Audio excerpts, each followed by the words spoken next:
मैं हूं मोइन शेख और आप देख रहे हैं मुमरा टाइम्स। दर्शकों, कल शनिवार 8 मई को फ़लस्तीन के अंदर जो वहाँ की जो इस्राएली फ़ौज है, यौम कुदस के दिन वहाँ पे जो रोज़े से थे फ़लस्तीन सैकड़ों की संख्या में वहाँ पे जो मस्जिद अक्सा में जमा हुए थे, वहाँ पे इस्राएली फ़ौजों ने उनके साथ बड़ी बर्बरतापूर्ण रवैये से उनके ऊपर अत्याचार किया। उनके ऊपर आंसू गैस के गोले छोड़े गए और रबड़ की गोलियां चलाई गई, जिसके चलते जो रोज़ेदार थे फ़लस्तीन उसमें कम से कम 205 लोग गंभीर तौर से घायल हुए हैं। बड़ी ख़राब स्थिति बन चुकी है फ़लस्तीन के अंदर। जिस तरीके से इस्राएली फ़ौज जुल्म कहर के पहाड़ तोड़ रही है उन फ़लस्तीनी के ऊपर, उसको लेके पूरी दुनिया के अंदर एक बवाल मचा हुआ। ऐसा दर्शकों, ये ऐसा पहली बार नहीं हुआ, इसके पहले भी कई बार इस तरीके की घटनाएं जो है और इस्राएली फ़ौजों की जो बर्बरता सामने आती रहती है, जो कहीं ना कहीं काफ़ी निंदनीय है। जबकि दुनिया के अंदर 59 मुस्लिम ममालिक है, क्यों नहीं ये मुस्लिम ममालिक आवाज़ उठाते हैं इसराइल के इस बर्बरतापूर्ण रवैये के खिलाफ। इसी विषय पे बात करने के लिए हमारे साथ यहाँ पे मौजूद है मुमरा के चर्ची समाज सेवक नूरुद्दीन नाइक साहब। आइए उनसे बात करते हैं और ये जो घटना हुई है कल, उसके ऊपर उनका क्या कहना है ये हम जानने की कोशिश करते हैं। नूरुद्दीन भाई, आपका स्वागत है हमारे चैनल मुमरा टाइम्स में। सर, मेरा आपसे पहला सवाल यही है कि जिस तरीके से कल फ़लस्तीन के अंदर इस्राएली फ़ौजों ने जो जालिमाना हरकत की है, जो आंसू मस्जिद अक्सा के अंदर जो मुसलमानों का पहला खाने काबा माना जाता है, वहाँ पे जो रोज़े से थे फ़लस्तीन सैकड़ों की संख्या में आए हुए थे वहाँ पे, जब वो इबादत कर रहे थे, उसी दौरान इस्राएली फ़ौज ने बर्बरतापूर्ण रवैये के साथ में उन लोगों के ऊपर आंसू गैस के गोले दागे और गोलियां तक का चलाई, जिसके चलते 205 लोग गंभीर रूप से घायल हुए। क्या कहना चाहेंगे आप इस घटिया हरकत की जो इस्राएली फ़ौजों ने की है उसके ऊपर? अस्सलाम वालेकुम रहमतुल्लाहि व बरकातुहू। वअतसिमू बिहब्लिल्लाहि जमीअन वला तफर्रकू, सदक़ल्लाहुल अज़ीम। आज 26वां रोज़ा है, 27वीं शब है, ताक रातें चालू है, रमज़ान मुबारक विदा हो रहे हैं। इस मुबारक महीने में अल्लाह सबके रोज़े कबूल करे, सबकी इबादतें कबूल करे। जिन लोगों ने दुआएं की, अल्लाह उनकी दुआओं को कभी कबूल करे करके। बड़ी अफसोस की खबर है ये। मैंने देखा, ये न्यूज़ भी देखा और वीडियोस भी देखा हूँ इसके कि किस तरह जो इज़राइल जो एजेंसीज़ है और उनकी मिलिट्री और पुलिस जो इतना जुल्म करती है। ये आज की पहली बार नहीं हुआ है। यौम कुद्स जो है वह पूरी दुनिया के अंदर मनाया जाता है और ये इनको सपोर्ट करने के लिए, फ़लस्तीन को सपोर्ट करने के लिए यौम कुद्स बनाया जाता है। और फ़लस्तीन जो है, फ़लस्तीन जितने भी है वो बैतुल मुक़द्दस के पास वहाँ जमा होकर नमाज़ पढ़ते हैं, रमज़ानों में अंदर जाने की कोशिश करते हैं, क्योंकि वो हमारा पहला अव्वल किबला है, मुसलमानों का हक है। ये उनको जाने को नहीं देते हैं करके, और जब उनके ऊपर फिर जुल्म करते हैं, बर्बरियत और जुल्म जो उनका इतना बड़ा है कि इनके हाथ में मिलिट्री इनके हाथ में आप देखिए मशीन गन रहती है, स्टन गन रहती है, ग्रेनाइट रहते हैं छोटे छोटे, और सारे असला से वो पूरे भरे हुए रहते हैं। और सामने जो बेचारे जो लोग हैं उनके हाथ में कुछ भी नहीं रहता है, निहत्ते होते हैं और सिर्फ वो नमाज के लिए जाते हैं, वहाँ दुआएं करते हैं, क्योंकि हमारा अव्वल किबला है। हर मुसलमान चाहेगा कि वहाँ मैं नमाज पढ़ूं करके। लेकिन फ़लस्तीनियों को भी मानना पड़ेगा, अल्लाह ने उनको हिम्मत जो दिया है वो मानना पड़ेगा कि वो वहाँ डटे रहते हैं। ये भले उनके बाद गोलियां भी चला देते हैं। कई फ़लस्तीनियों का अपना शहीद किया गया, उनको शहीद किया गया, बच्चों को शहीद किया गया, औरतों को शहीद किया गया, जवान बच्चियों को शहीद किया गया। इतने बुझने लगे। This people are coward. क्योंकि आपके हाथ में सारी चीजें और एक निहत्ते लोगों को आप मारते हो, तो आपको शर्म आना चाहिए करके। अब ये मैं बताऊं कि ये कब से ये ज्यादा जो जुल्म चालू हुआ। देखिए, फ़लस्तीन जो पहले हमारे हाथ में, जब हजरत उमर रज़ियल्लाहु के टाइम पे हमारे हाथ में आया, समझे, हजरत उमर रज़ियल्लाहु अन्हु जब फ़लस्तीन में बुलाया गया उनको, और चाबी उन्होंने खुशी से उनके हाथ में दे दी। उसके बाद में फिर इन्होंने उस पर कब्जा किया। हजरत सलाउद्दीन अय्यूबी रहमुल्लाह, उन्होंने उनको वापस फतेह करके फ़लस्तीन को अपने अंडर में ले लिया। फिर गोल्डा मेयर जो इजराइल की चौथी प्राइम मिनिस्टर थी, first female of prime minister of Israel, Golda है, वो टीचर भी थी, शी वॉज टीचर। जब गोल्डा मेयर जब प्राइम मिनिस्टर बनी और वो शी वॉज मतलब स्टॉन्चेस्ट फॉलोअर्स ऑफ जियोनिस्ट, वो जियोनिस्ट थी। तो उन्होंने क्या किया कि अरब से जंग लड़े। उन्होंने जंग लड़ने के बाद में इन्होंने फलस्तीन जो बैतुल मुकद्दस है उस पर हमला किया, उनको इन्होंने जलाया बैतुल मुकद्दस को, और पूरे अपने हाथ में जो है बैतुल मुकद्दस को अपने हाथ में ले लिया, जो हमारा अव्वल किबला है। उसके बाद में वहाँ पे जो गाजा से लेके जॉर्डन तक जो कुछ ज़मीनें इनके हाथ में आ गई, समझे। अब ये चाहते हैं कि फलस्तीनियों को वहाँ से भगाया जाए, जबकि वो उनका गांव, उनका मुल्क है, उनका मुल्क है, वो कैसे अपने मुल्क को छोड़ के जाएंगे? कोई भी इंसान अपने मुल्क को नहीं छोड़ के जाता है।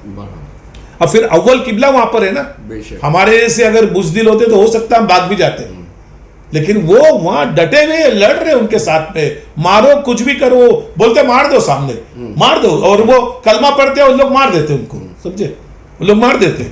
अब ये हमको सोचना चाहिए कि गोल्डा मेयर ने जब हमला किया और वो बैतुल मुक़द्दस को उसने अपना जलाया उन्होंने और उसको कब्जा कर लिया, उसके खुद के बोल है, उसने कहा कि मैं पूरी रात सोई नहीं, I didn't sleep whole night because I was very scared. मैं बहुत डरी हुई थी कि सब जगह से मुस्लिम कम्युनिटी जो है, मुमानियत जो है, वो अब घुसेगी और हम पे हमला करेगी और हमको ख़त्म कर देगी। But when I got up early in the morning, मैं जब सुबह उठी और सूरज को देखी, सूरज चमक रहा है, कहीं से आवाज़ नहीं आई, मैं समझ लिए कौम ख़त्म हो गई। और गोल्डा मेयर शी वॉज, जब उसने हमला की थी, that time she was 78 years की थी मेरे ख्याल से, समझे, और ये 70s में उसने करी 70s में उन्होंने जो है बैतुल मुक़द्दस के ऊपर हमला किया। अफसोस की बात है कि जब इजराइल ने जब हमला किया, 59 कंट्री मुसलमानों में किसी ने भी उसका जवाब नहीं दिया। वो हमारा अव्वल किबला था, उसको जवाब देना मांगता था, लेकिन किसी भी 59 कंट्री और अरब तो कुछ जवाब ही नहीं दिया। यहाँ पे मैं आपको रोके नूरुद्दीन भाई एक सवाल पूछना चाहता हूँ कि जैसे कि आप भी जानते हैं कि इसराइल जो है एक छोटा सा ही मुल्क है, और अगर बात इस्लामी ममालिक की जाए तो पूरी दुनिया के अंदर 59 इस्लामी मुल्क है, जिसमें बहुत से ऐसे मुल्क हैं जो काफ़ी ताकत रखते हैं अपने आप के अंदर। तो क्यों नहीं वो लोग ये जो इसराइल का जो रवैया है, जो फ़लस्तीन के शहरियों के साथ बर्बरतापूर्ण रवैये से मतलब वो पेश आता है, क्यों नहीं उसके ऊपर ये 59 जो इस्लामी मुल्क है उसके ऊपर शिकंजा कसते? आखिर क्या बात है, ये बुज़दिलों की तरह खामोश तमाशा कब तक देखा जाता रहेगा? देखिए, इजराइल जो है ना, यहूदी जो है, जूस जो है, पूरी दुनिया के अंदर 1.5 से 2 करोड़ है, 1.5 से 2 करोड़ है, और मुसलमान जो है 150 से 200 करोड़ है, और 85 लाख जो यहूदी है वो इजराइल में है, और बाकी सब दूसरे ममालिक में सैचुरेटेड है, सब जगह है उधर। लेकिन वो 1.5-2 करोड़ यहूदी पूरे दुनिया को कंट्रोल किए हुए, पूरी दुनिया को कंट्रोल किए हुए, and they are very intelligent people, ये मैं जरूर बोलूंगा, क्योंकि मैं उनके साथ में रहा हूं, मेरा बचपन उनके साथ में गया है, मैं उनके साथ में रहता था। They are very intelligent people. अब आप देखो क्या इजराइल पावरफुल हो चुका है। जब इसने हमला किए थे ना, इन्होंने जब गोल्डा मेयर ने जब हमला की, जब इनके पास कुछ भी नहीं था, इजराइल की इकोनॉमिक एकदम कमजोर थी, लेकिन इन्होंने अमेरिका से सामान खरीदा, हथियार जो थे वो अमेरिका से खरीदा, और बहुत महंगा हथियार खरीदा। मैंने उसकी पूरी हिस्ट्री पढ़ा हूं कि इसने क्यों हमला की। अब वो मैं बोलने जाऊंगा तो बहुत लंबा हो जाएगा, समझे, बहुत लंबा हो जाएगा क्यों उसने किया। लेकिन आज इजराइल जो है वो टेक्नोलॉजी में बहुत आगे है। आज इजराइल की एजेंसी मोसाद जो है वो बहुत आगे है। आज इजराइल की मिलिट्री पावरफुल है। आज इजराइल टेक्नोलॉजी में इतना लहश है कि अरब उनके सामने कुछ नहीं है, समझे, अरब उनके सामने, and they are very rich now. अभी आप देखो कि फेसबुक उनका है, व्हाट्सएप उनका है, पेप्सी उनका है, सारी जो बड़ी कंपनियां हैं सब बिलोंग्स टू इजराइल, सारे इजराइल को बिलोंग्स करती है करके। एंड उन्होंने यही काम किया। आपको बताओ कि दुनिया के अंदर इंटरेस्ट चालू करने वाले यहूदी थे, दुनिया के अंदर इंटरेस्ट चालू करने वाले यहूदी थे। मैकडॉनल्ड उनका है, KFC उनका है, सब उनका है। हमारा क्या है? हमारा क्या है? उनका एक ग्रुप, मैं आपको बताऊं मोइन भाई, मैं इसलिए इस चैनल पे बताना चाहता हूं कि हमारी कौम की आंखें खुलना चाहिए। जो ये बड़े का और इसका गोश्त खा के जो पड़ी है ना, वो उसकी आंखें खुलना चाहिए करके। उनका एक ग्रुप उनके मौलवी के पास गए, उनके भी मौलवी होते, और कहा कि ना आप सिनेगॉग, इनकी सिनेगॉग बोलेंगे जैसे हमारी मस्जिद होती है वैसा इनकी सिनेगॉग होते, आप सिनेगॉग तामीर कीजिए। तो उनके मौलवी ने क्या कहा, और बहुत पैसा लेके गए कि मैं सिनेगॉग, तुम्हें एक बात बताऊं कि सिनेगॉग की जगह पे मैं अगर एक एजुकेशन हब बनाता हूं इजराइल में तो कितना अच्छा होगा करके। उन्होंने बोला कि आप हमारे पादरी हो, आप जो चाहे वो बना सकते हो करके। तो उनके मौलवी ने एक बड़ा इंस्टीट्यूट बनाया जो एजुकेशन इंस्टीट्यूट है, समझे। वो जानते हैं कि बच्चों को एजुकेशन बहुत देना जरूरी है करके। सर मेरा आपसे सवाल था कि आखिर ये जिस तरीके से मतलब इस्राएली फौजों द्वारा आए दिन मतलब इस तरह की घटनाएं सामने आती रहती है, तो क्यों नहीं जो मुस्लिम कंट्रीज है सब एक साथ मुत्तहिद होके उसके खिलाफ कोई ठोस एक्शन क्यों नहीं लेते? डरते। आखिर क्या वजह है, क्या मजबूरी है उनकी, ये मैं आपसे जानना चाहता हूँ। डरते हैं साहब इजराइल से। अरे उनके पास क्या इस्राइल को अमेरिका का सपोर्ट है इसलिए डरते हैं? आखिर वजह क्या है? अमेरिका को चलाता है इजराइल, मैं आपको बताऊं, अमेरिका को कंट्रोल इजराइल के हाथ में। इजराइल से पूरा वर्ल्ड इसलिए डरता है कि आज उन्होंने टेक्नोलॉजी, ऐसी ऐसी टेक्नोलॉजी बनाए है कि आपके घर तक का सब कुछ उनको मालूम पड़ता है। उनका स्पाई इतना जबरदस्त है, उनका मुसाद इतना जबरदस्त है। उन्होंने अपनी कंट्री के लिए सब कुछ किया है, और उनका जो पूरा ख्वाब है ग्रेटर इजराइल बनाने का, वो बना के रखेंगे। वो 1.5-2 करोड़ है, लेकिन वो ग्रेटर इजराइल बना के रखेंगे, बिकॉज वो जागे हुए। आप देख लो फिर ये आपका कहने का मतलब कि ये जो सिलसिला है उनके इस्राएली फौजों द्वारा जो फलस्तीनियों के ऊपर जिस तरीके से जुल्म ढाया जा रहा है, ये आगे भी कंटिन्यू ऐसे ही चलता रहेगा, ऐसे ही चलते रहेगा। हम लोग यूं ही तमाशा देखते रहेंगे। देखिए एक बात सुन लीजिए, जो ये फेसबुक वाला जो मार्क जकरबर्ग है, उसने अपनी कमाई 99% उसने इजराइल को दे दिया, 1% कमाई प्रॉफिट उसका अपने पास रखा है। पेप्सी की कई कमाई जो है ना पूरी जाती इजराइल को। वो चाहते हैं, उन लोग इजराइल को मजबूत करना चाहते हैं। हमारे अरब लोग ने क्या किया? अरब क्या करते? सोने की गाड़ियां, समझे, बड़े बड़े याच, बड़ी बड़ी प्लेन, कई करोड़ों के प्लेन, हजार करोड़ के शेख के प्लेन होते हैं, शेख उसमें बैठा है, गोल्ड की गाड़ी की बिगर चलते नहीं है। ये सब अय्याशियां अरबों की, ये इनको ले डूबेगी। डॉक्टर असार अहमद साहब का जो वाकया है ना, उनके बयान सुना, वो बोलते हैं they will be finish, Arab will be finish. क्यों?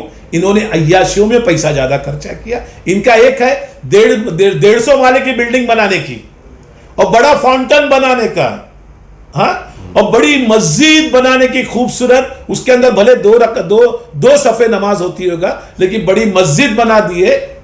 बाकी एजुकेशन से उनको कोई लेना देना नहीं है, उनको टेक्नोलॉजी से कोई लेना देना नहीं है, उनको मिलिट्री से कोई लेना देना नहीं है। जबकि इस्लाम का कानून था, आप देख लीजिए, इस्लाम का कानून था कि सहाबा रज़ी अल्लाह जब चलते थे तो साथ में तलवार रख के चलते थे, या कम से कम डंडा आसा हाथ में रहता था। अरबों ने खत्म कर दिया सबसे। इसलिए ये लोग जो है इजराइल से डरते हैं सब। 1.5 करोड़ यहूदी, इतना बड़ा अरब कंट्री है, अगर वो थूक देंगे ना तो खत्म हो जाएंगे। लेकिन आज वो 1.5 करोड़ यहूदी अरबों को दबा के रखा है, करके डरा के रखा है, और अरब डरते, because this people can not fight. वो अरब जो थे पहले सहाबा कराम रज़ी अल्लाह ताला अजमईन, समझे, वो अलग थे साहब। एक खजूर की गुठली खाते थे, खजूर खाते थे, उसकी गुठली चबा चबा के जंगे लड़ते थे। और दे आर डिफरेंट। उनके पैरों में चप्पल नहीं थी, उनकी तलवारें टूटी हुई थी, उनके पास घोड़े नहीं थे साहब, लेकिन वो उनका जो ये था ना ईमान, वो मजबूत था, फौलाद की तरह। 13 साल लगे थे अल्लाह के रसूल सल्लल्लाहु अलैहि वसल्लम को मक्के शरीफ के अंदर सहाबा के ईमान को बनाने के लिए। सोच सकते हैं आप, 13 साल उन्होंने ईमान बनाया सहाबा का। जब जाके आपको बताऊं मैं, ये अरब के बाद था क्या? पहले ये अरबों के बाद था क्या? ये जो हरमैन के अंदर बैतुल्लाह के अंदर, उसके अंदर जो लाइट जलती थी, ये निजाम ऑफ हैदराबाद के पैसे से वहां जनरेटर चलता था। और जब हिंदुस्तान से, भारत से जब हाजी वहां जाते थे, ये लोग बहुत खिदमत करते थे, क्योंकि हिंदुस्तान का, भारत का जो हाजी है, इनकी काफी इनको चीजें इनको देता था, समझे, अतियास चैरिटी करता था उनको।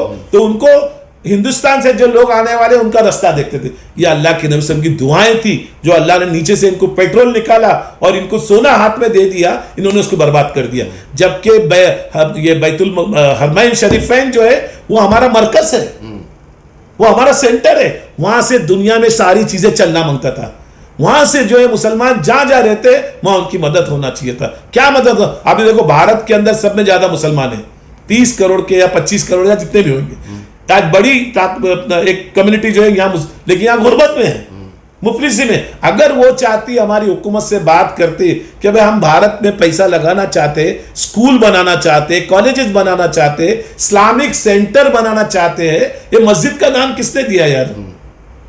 इस्लामिक सेंटर बनाते, जिसके अंदर हॉस्पिटल भी आते, कॉलेज भी आते, और उसके बाद में तुम्हारा स्कूलें भी आती और बिजनेस सेंटर भी होता। यहाँ वो इन्वेस्टमेंट करते गवर्नमेंट, और यहाँ मुसलमानों को काम देते, एजुकेशन पे उनको फ्री में डाल देते, भले उनका पैसा यहाँ ट्रांसफर होता इंडिया के अंदर। तो यहाँ जो मुसलमानों का बहुत एक फायदा हो सकता था, लेकिन उनको तो अपने अय्याशियों में पड़े करके। अभी ये जो आपके किंग अब्दुल्ला, जो ये मोहम्मद सलमान जो है सऊदी के किंग, उनके वालिद बीच में मोरक्को गए थे छुट्टियों में। मोरक्को मैंने खुद पढ़ा, उन्होंने $76 लाख छुट्टियों में खर्चा करके आ गए 1 महीने के अंदर। Can you believe? $76 लाख। ये पैसा तुम्हारा नहीं है, ये पूरे मुसलमान जितने पूरे वर्ल्ड के अंदर है। क्यों तुम वो पूरे जो हरमैन शरीफ है ना, ये जो है सऊदी, ये पूरा सऊदी नाम तो ही था साहब, उसका नाम पहले सऊदी था ही नहीं उसका। अल्लाह के रसूल इसको जजीरे अरब बोला करते थे, समझे। अब इन्होंने आके सऊदी नाम रख दिया। अब आपको चाहिए था कि इनको चाहिए था कि मुसलमानों की किस तरह मदद करे करके, किस तरह हम जो कंट्री, जो ऐसा बांग्लादेश है, आप कई कंट्रियां मुसलमानों की जो गुर्बत में जिंदगी, समझे, गरीब ममालिक, तो उनको सपोर्ट करना होता था। आपको यही सपोर्ट करना होता था, एजुकेशन है, हेल्थ है, बिजनेस है, लेकिन इन्होंने नहीं किया। ये अपने महलों में मस्त है, कई करोड़ों के, कई अब्जों रुपए के इनकी महल है, रहने वाले उसमें 10-20 लोग होंगे, बाकी तो उनके सब चेले चपाड़े रहते हैं। तो ये हमारी कौम का आलिमिया है। क्या करोगे साहब?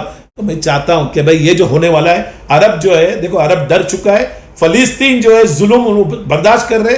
हमारा कुछ ग्रुप है, फिरोज मोतीपुर वाला, ये गए थे, इन लोग फैक्ट फाइंडिंग कमेटी गई थी जब इन्होंने हमला किया था फलस्तीन के ऊपर बहुत बड़ा। तो यहां से कुछ 50 लोग जो है, उसमें गैर मुस्लिम भी गए थे। मैं आपको बता रहा हूं, गैर मुस्लिम फिरोज के साथ में गए थे। वो मुझे बता रहे थे कि फलस्तीन के अंदर कोई ऐसी जगह नहीं है, दीवार, जहां गोलियां नहीं है, जहां गोलियों के निशान नहीं है। और बोले हमने खुद देखा, गैर मुस्लिम बोल रहे थे कि हमने खुद देखा है कि बम सामने गिरा है, उनका बच्चा खड़ा है, बोलता ला इलाहा इल्लल्लाह मुहम्मद रसूलुल्लाह, डम उड़ गया। किसी कितने घर में हमने देखा है कि औरतें हैं और आदमी शहीद हो गए, लेकिन कभी किसी वर्ल्ड ने फलस्तीन के ऊपर ध्यान नहीं दिया। इवन इंटरनेशनल कम्युनिटी क्या करती है? इंटरनेशनल कम्युनिटी क्या करती है? कुछ नहीं करती है। यूएनओ के अंदर क्यों नहीं बातें उठ रही है? किसी भी मुल्क के लोगों पर जुल्म नहीं होना चाहिए करके, किसी भी मुल्क के लोगों के ऊपर बर्बरियत और जुल्म बर्दाश्त नहीं होना चाहिए करके। इंसान है यार, इंसान है। अगर उसकी कुछ गलती है, आप कानून के दायरे में लेके आइए, उसको अगर जेल में डालना है जेल में डाल दीजिए, अगर बहुत ही खतरनाक गुनाह किया फांसी पे चढ़ा दीजिए। लेकिन इस तरीके के जुल्म कैसे बर्दाश्त करेगा आदमी? नूरुद्दीन भाई, जैसे कि आप भी जानते हैं कि पूरी दुनिया जो है इस वक्त पेंडेमिक के दौर से गुजर रही है, और कोरोना को काबू में करने के लिए भरसक प्रयास किए जा रहे हैं तमाम ममालिकों की तरफ से।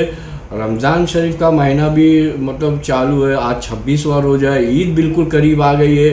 तो जो परेशान हाल है, जो मुस्लिम कौम जो परेशान हाल है रमज़ान के महीने के अंदर, और जिस तरीके से ये जो घटना हो रही है इसराइल के द्वारा, मतलब जो वहाँ के फ़लस्तीन के मुसलमानों पे जो जुल्म सितम का पहाड़ तोड़ा जा रहा है, तो इन बातों को ध्यान में रखते हुए आप दुनिया के जो आर्थिक तौर पे जो मजबूत ममालिक है उनसे क्या अपील करना चाहेंगे गरीब मुसलमानों के लिए और फ़लस्तीनी आवाम के लिए जो पीड़ित की जा रही है इसराइली फ़ौजों द्वारा, उन क्या कहना चाहेंगे दुनिया के तमाम मुस्लिम मुमालिकों? देखिए एक बात मैं बताऊं, पहले तो हमारा कोई अमीर नहीं है, कोई लीडर नहीं है। 59 कंट्री मुसलमानों की शर्म आना चाहिए, शर्म आना चाहिए इनको। एक लीडर, एक अमीर, एक रहबर नहीं है, तुम कहां से कामयाब होगे? अल्लाह के रसूल की हदीस है, उसका मफहूम है कि अगर आप सफर कर रहे हो और उसमें दो साथ दो है, आप उसमें एक को अमीर बना लो। जो कौम बिगर अमीर के है वो कौम लावारिस है। आज हम लावारिस है हमारा कोई वारिस नहीं है साहब, हम इनको क्या हिदायत देंगे? ये क्या छोटे बच्चे थोड़ी है? आज आप देखो सुल्ताना ब्रुनाई, आपने उसके बारे में पढ़ा है आपने? कितना अमीर आदमी है साहब सुल्ताना ब्रुनाई, उसके पास कितना पैसा है, वो अय्याशी में पैसा खत्म कर देता है, वो अय्याशी में पैसा खत्म कर, उनको कोई लेना देना नहीं है सब, उनको किसी से लेना देना नहीं है, चाहे वो मुसलमान हो, चाहे वो हिंदू हो, चाहे गैर मुस्लिम हो, उनको किसी से पैसा लेना देना है, उनको अपनी अय्याशी में पैसा खर्चा करना है। कितने लाख डॉलर वो रोज का खर्चा करता है, उस पैसा उसके घर वाले खर्चा करते हैं। तो ऐसा अल्लाह ने दिया है, लेकिन उनको ये नहीं है कि अल्लाह ने उनको हिदायत दे। अल्लाह में तो दुआ करता हूँ पूरी मुस्लिम कम्युनिटी के लोगों को, ये 59 कंट्री मुसलमानों की और 150 से 200 करोड़ मुसलमान है। आज हमारा कोई पोसाने हाल नहीं है, जो आता है हमारे को लाफा मार के चला जाता है करके। हमारी इज्जत क्या है मुझे बताइए ना, क्या आपकी इज्जत है? पूरे यूएनओ में आपको कोई पूछने वाला नहीं है साहब, आपसे कोई मशवरा और सलाह लेने वाला नहीं है। क्या बात करते हो इन मुमानियत की? कौन से मुस्लिम मुमानियत से कोई पूछा जाता है कि आपकी क्या राय इसके अंदर है? कौन सी आपसे राय ली जाती है? तो ये इसके वजह कि हम यूनाइट नहीं है, हमारा एक लीडर नहीं है। इजराइल जो है ना वो पावरफुल खड़ा है। भले लोग बोलेंगे नूर भाई इजराइल की तारीफ करें, बिल्कुल, जिन्होंने कुछ अपना काम किया मजबूती से, और उनका हेटल इब्राहिम जो है वो वहां बिठा के रखेंगे। मैंने अभी आपके न्यूज के अंदर पहली मैंने कुरान की आयत पढ़ा, वातसिमू बिहब्लिल्लाहि जमीअन, वो कुरान में अल्लाह बोल रहा है कि अल्लाह की रस्सी को मजबूती से पकड़ो और आपस में फिरकों में मत बंटो। तुम तो फिरकों में बंट गए, तुम्हारी हवा उखड़ जाएगी। ये कुरान बोल रहा है, मैं नहीं बोल रहा हूं, ये कुरान बोल रहा है, मैं नहीं बोल रहा हूं करके, समझे? तुम कहां से कामयाब होगे साहब? आज मुसलमान क्या करेगा पढ़ लिख के? क्या करेगा पढ़ लिख के? अगर आपके बच्चों को टाटा है, गोदरेज है, अंबानी है, अडानी है और जितनी कॉर्पोरेट से आपके बच्चों को नौकरियां नहीं देगी, कहां जाएगा आदमी? कहां जाएगा आपका बच्चा? बताइए ना। लास्ट में वो फ्रस्ट्रेटेड होकर या तो गुंडा बनेगा या कुछ बनेगा। ये पहले मुसलमानों को सोचना चाहिए था। तो मैं यही चाहता हूं कि मुसलमानों से रिक्वेस्ट करता हूं कि पूरी 59 कंट्री से हमारी बात तो वहां तक जाएगी नहीं, अगर जाएगी अल्लाह उनको हिदायत देवे, समझे? वो समझे कि मुसलमानों के क्या हाल है करके पूरे वर्ल्ड के अंदर। इस कौम की कोई इज्जत नहीं है साहब, इसको दुआ करना चाहिए अल्लाह हमारी इज्जत बढ़ा दे, हमें जिल्लत से बचा दे। आज हम तो जिल्लत की जिंदगी जी रहे सर। देखिए फलस्तीन को जब आओ देखो मार रहे, अरे इतने बड़े बड़े ग्रेनाइड मारते, उनके बच्चों का क्या हाल होता है यार। निहत्ते बच्चे, निहत्ते औरतें, निहत्ते ज़ईफ, निहत्ते जवान आप मार रहे हैं उनको बिंदास, मस्जिदों में घुस के मार रहे हैं और कोई आवाज करने वाला नहीं है। रोजे की हालत में साहब क्या कर रहे हैं यार? वहां पे वो कब्जा करने आए थे, वहां नमाज पढ़ के निकल जाते हैं वो लोग, वहां नमाज पढ़ते हैं वो निकल जाते हैं करके। तो आप उनको रमजान में छूट नहीं दे सकते हो करके? रमजान में छूट नहीं दे सकते हो करके? ये आज का नहीं है, हमेशा का फलस्तीन के साथ में है। और वो जब तक इन लोग पूरा ग्रेटर इजराइल उन लोग बनाने के उन लोग पूरे इसके अंदर है, और हेटल इब्राहिम जो है वो लाके उन लोग वहां बिठा देंगे करके। जब उनका ये हेटल इब्राहिम तैयार हो जाएगा, जब जाके इन लोग इसको शहीद कर देंगे। किसको? ये तुम्हारा बैतुल मुक़द्दस को, समझे? तो मैं लोगों से रिक्वेस्ट करता हूं, मुसलमानों से, अपने बच्चों को एजुकेशन दीजिए, बेस्ट ऑफ एजुकेशन देने की कोशिश कीजिए। आप उनको साइंटिस्ट बनाइए, आप उनको डॉक्टर बनाइए, आप उनको यूपीएससी आईपीएससी क्लियर करने के लिए दीजिए, ताकि बच्चे कुछ बने हमारे। वरना हमारे पास तो बस यही है कि आज देख रहे कि सब कोई ठेला लगा रहा है, कोई बेला वो भी काम बुरा नहीं है। जब कुछ नहीं है तो कुछ तो करना पड़ेगा, लेकिन जब पॉलिसी आपकी बन रही है और आपका आदमी उधर बैठ के कुछ नहीं देख रहा है, क्या करोगे साहब? नूरुद्दीन भाई 4 दिन के बाद ईद आ रही है, तो ईद के मौके पे मतलब आप मुसलमानों को मतलब क्या संदेश देना चाहेंगे अपनी तरफ से? कोई ईद नहीं साहब, क्या ईद बनाओगे आप? अल्लाह हमारे रोजे कबूल करे, अल्लाह हमारी दुआएं कबूल करे। क्या ईद बनाओगे? हमारे मुल्क के अंदर इतना बड़ा डिजास्टर हुआ है, लोग परेशान हैं। हाँ, आज फलस्तीन के ऊपर इतना जुल्म हो रहा है, आज पूरे वर्ल्ड के अंदर हालात, क्या ईद बनाओगे साहब आप? कौन से दिल आपका और कौन से खुशियों से आप ईद बनाओगे? क्या हमारे लोग जो है, हमारे मुल्क के जो लोग हैं परेशान है, हाल है। इतने लोगों की जाने गई है इस पेंडेमिक की वजह से, इसलिए इतने लोग सिसक के मर गए साहब, समझे? वो चाहे किसी भी मजहब के हो, इंसान मरा है यार। मुसलमान छोड़ दो, हिंदू छोड़ दो, सिख छोड़ दो, क्रिश्चियन छोड़ दो, इंसान मरा है। और आज इंसानियत को मत मरने दो। हमको कोई ईद बनाना नहीं है, हमको उल्टा दुआ करना है उनके लिए जो बेचारे हॉस्पिटल में, अल्लाह उनको शफाए कुल्ली अता फरमाए, अल्लाह इस बीमारी से हमें निजात दिलाए, अल्लाह इस बीमारी को जड़ से खत्म कर देवे, अल्लाह हमारे मुल्क पे तेरी रहमत की, तेरे करम की बारिश नाज़िल करते। इसकी वजह यह है कि भारत जो हिंदुस्तान है, हमारे नबी का बहुत चरित्र मुल्क है। अल्लाह के रसूल ने फरमाया था, मुझे भारत से, मतलब भारत हिंद से, लेकिन मगरिब से कहा था आपने, मुझे मगरिब से खुशबुएं और हवाएं आ रही है करके। और जो हाजी जाते हैं उधर हज करने, तो बैतुल्लाह का जो दरवाजा जिसको हम मुल्तजिम बोलते हैं, वो हमारी मुल्क की तरफ खुलता है साहब, वो भारत की तरफ दरवाजा खुलता है। हम सब बैठ के दुआ करना चाहिए। और मैं एक चाहूंगा कि हमारे जो बड़े लोग हैं, जो बड़े उलमाए कराम है, इंटेलेक्चुअल है, जो बड़े बड़े जो हमारे प्रोफेसर्स है, बड़े बिजनेसमैन हैं, जो भी है, ये बैठ के जो हमारे गैर मुस्लिम जो बड़े लोग हैं, जो आरएसएस से है और भी एक गवर्नमेंट से, बैठ के डायलॉग करना चाहिए। आज इंडिया पाकिस्तान का कितना कुछ होता है, लेकिन डायलॉग होते हैं ना बैठ के बाद, तो हमको भी डायलॉग करना चाहिए कि क्यों लड़ रहे हैं हम, किस बात पे लड़ रहे हैं हम। आपका दीन आपके लिए, हमारा दीन हमारे लिए। तो मैं इतना ही कहूंगा, मुसलमानों से हाथ जोड़ के रिक्वेस्ट करूंगा, कोई ईद बनाना नहीं है साहब, नमाज पढ़ना है, अपने घरों में रहना है। क्या अब तो ये मालूम पड़ रहा है कि एयरबॉर्न भी है करके, नमाज पढ़ो, अपने घरों में रहो, कोई ईद नहीं। अल्लाह हमारे रोजे, दुआएं जो भी हमने किए, सदकात खैरात, अल्लाह कबूल कर लेवे। और उसी के फजीलत से, अल्लाह उसी के सदके से हमारे मुल्क से इस बीमारी को खत्म कर देवे। अल्लाह पूरी दुनिया से इस बीमारी को खत्म कर देवे। पूरी दुनिया इससे परेशान है, अल्लाह हमारे मुल्क में खैर और बरकत नाजिल करके। आमीन सुम्मा आमीन। अस्सलाम वालेकुम रहमतुल्लाहि व बरकातुहू। जय हिंद, जय महाराष्ट्र।